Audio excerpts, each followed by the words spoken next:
जय माता दी। आप सभी को आषाढ़ मास गुप्त नवरात्रि की हार्दिक शुभकामनाएं। जैसा कि आप सभी जानते हैं कि आज से यानी कि 26 जून 2025 से आषाढ़ मास गुप्त नवरात्रि की शुरुआत हो चुकी है।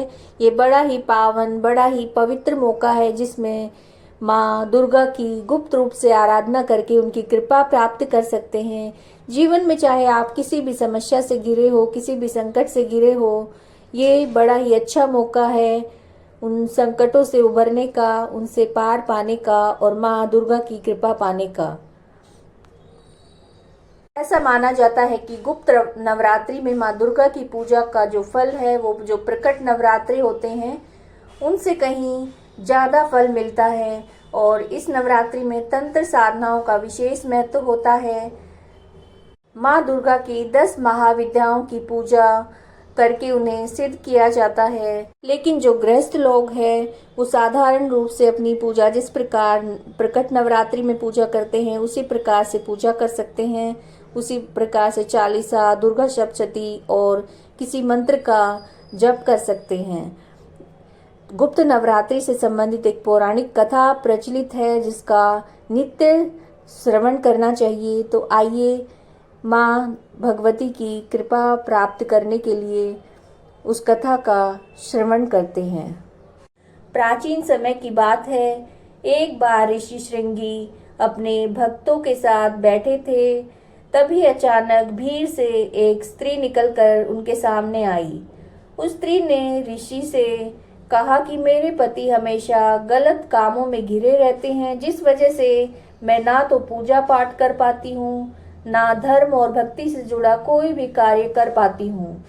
लेकिन मैं माँ दुर्गा की उपासना करना चाहती हूँ, उनकी पूजा पाठ करना चाहती हूँ, व्रत रखना चाहती हूँ, उनकी कृपा पाना चाहती हूँ।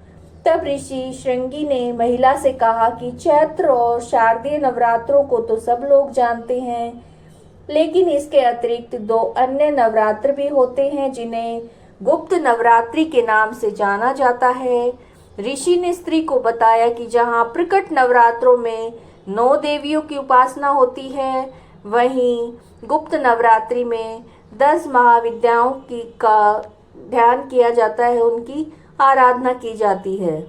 और हमारे पुराणों में ऐसा वर्णन है कि जो इन गुप्त नवरात्रि के दौरान जो भी भक्त माँ भगवती का विधि विधान से पूजा पाठ करता है, ध्यान करता है, मंत्रों का जप करता है, उनके जीवन में सुख और समृद्धि हमेशा बनी रहती है।